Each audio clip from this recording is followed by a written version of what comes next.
Very good, boys and girls. I'm going to put a point up on the board. All right, what is it that we're going to do today? Who can raise your hand using these keywords up here and tell the class exactly what it is that we're going to do? And I see lots of hands in the air. Let's see, Jonathan, go ahead. Today we're going to ask questions about books before we read. Very good. And do you know which book it is that you guys are going to be working to ask questions on? Do you know which book it is that you're going to be working to ask questions on, Carlos? Frog and Toad. And Frog and Toad is a part of your... Book series. Your what? Book series. Book series. So you all have your own book series that you're studying, and I see Elise sitting up in ALP. Her eyes are on me. Van is sitting up in ALP. His eyes are on me. You all have your own book series that you're studying. So before we read the book, we have to ask some questions about the book, because all good readers look at a book, and before they begin to read the book, they ask questions, so that way when they're reading the book, their goal is to answer those questions. So all good readers, and I see Tobias's eyes, I see Jonathan's eyes. All good readers look at a book and they ask questions about the book before they read the book. So I'm modeling this with Invisible Stanley. So my first question when I read the title is, I'm thinking, so you should be listening. I see Anna listening. I see Maddie showing me that she's listening, Brian. Where should your finger be? Invisible Stanley, I wonder how Stanley became invisible. Because I know in my schema that in Flat Stanley he wasn't invisible. But I wonder how Stanley became invisible. That is one question I'm asking myself before I even begin to read the book. Now I'm just going to look at the pictures on the front cover. I see Invisible Stanley. I see this news reporter. I see a magician. I wonder why this magician is there. And I wonder why this news broadcaster is grabbing his head.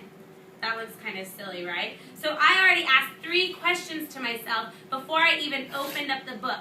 Because remember, all good readers ask questions before they start reading. So now I'm going to turn to the back of my book. Because all chapter books have a little summary on the back of what the book is going to be about. And I see Elise's eyes. I see Tobias's eyes. So as I'm reading the back of the book, I want you to think if you have any questions in your brain while I read the back of the book. Where is that boy? One morning, after a terrible storm, the Lamb Chop family can't find Stanley. They hear his voice. They see a lump under his covers, but he just doesn't seem to be there. And then they realize the truth. Stanley has become invisible. There I go again with that question. I wonder how Stanley becomes invisible. It takes a lot to become invisible, doesn't it, one? I wonder how Stanley becomes invisible. At first, Stanley likes invisibility. He can help along a shy couple's romance.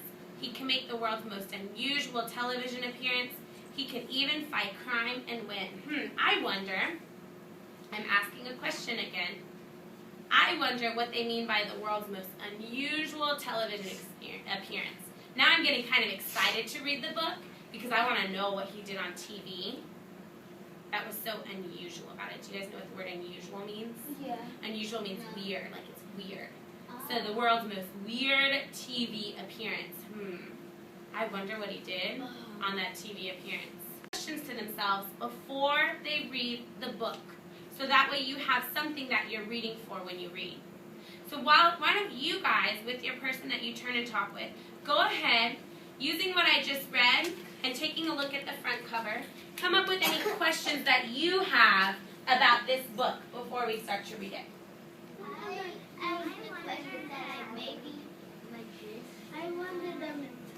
Turn and talk to your partner about what you wonder about the book.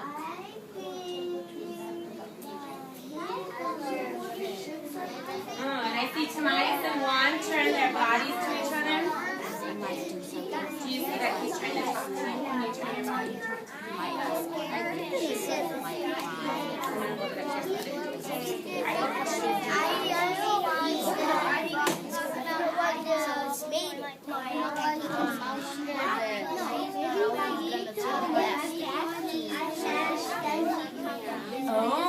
wonder why the magician is making the frog fly? That's a good one. So let's think of a question. Look at this cover and come up with a question. Brian, do you see Jonathan's trying to talk to you?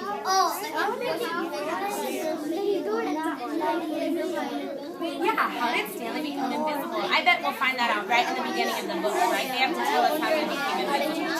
Very good. Turn back.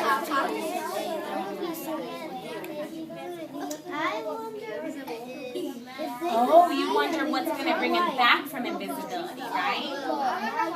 Yeah, what his cure is going to be and how so that he's no longer invisible. Very good job. Can you guys turn your bodies and think of some more questions you have about Stanley? Ryan, you are? Because I can't tell. You show me that you're listening.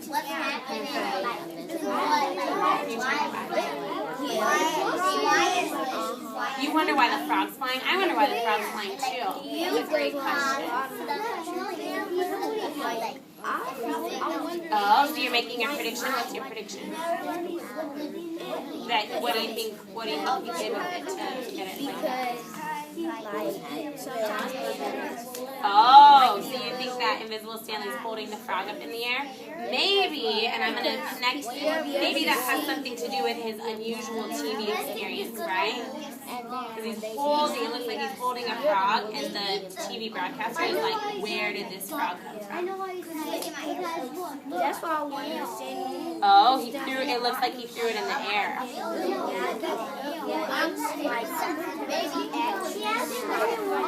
Very good. All right, so what questions do you guys have? You guys keep talking. What questions do you guys have before we read the book? Why is he holding the frog? I wonder why he's holding the frog. What other questions might you have? Yeah, why is the magician even there? Maybe he was on the TV. Very good. What? Oh, so what is that? What are you making? Another connection.